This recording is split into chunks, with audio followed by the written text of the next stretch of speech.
Marvin Vettori versus Brandon Allen. Who's going to win this fight? Well, if we're talking about who's going to win this fight, let's take a look at the latest performances in which Marvin Vettori fought Jared Cannonier, in which Marvin Vettori robbed Jared Cannonier in round 1.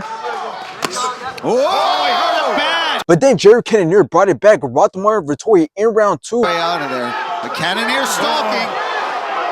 Starting to find the mark. Watch the fingers. Jared Cannonier took control of the fight, and Jared Cannonier won by decision. The Killer Gorilla, Jared.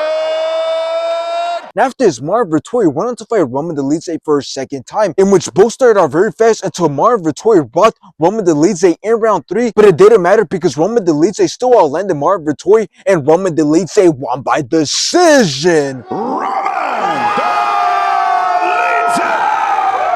Now let's take a look at Brandon Allen's latest performances, in which he fought Nasruddin Imavov, in which both of their striking, grappling, and ground game was great, but Nasruddin had way more control time and outlanded Brandon Allen, and Nasruddin Imavov won by decision. Now after this, Brandon Allen went on to fight Anthony Hernandez for a second time, in which both started off great. Both of their wrestling, grappling, and ground game was great. Both had their moments in this fight, but Anthony Hernandez won by decision.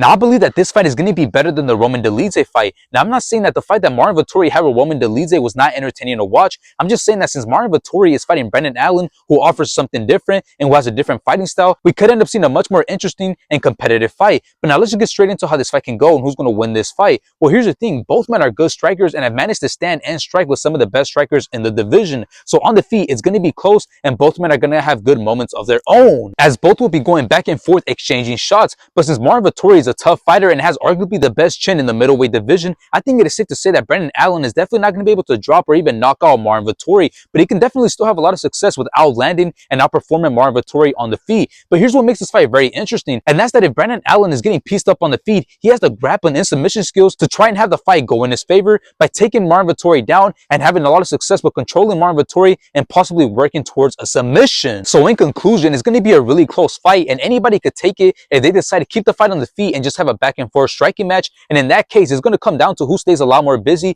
and who lands the better shots. And although Marvin Vettori is a really tough fighter, we got Brandon Allen winning this fight. I believe he's going to do really well on the feet, and he's definitely going to do really well when it comes to taking the fight to the ground and controlling and dominating Marvin Vettori.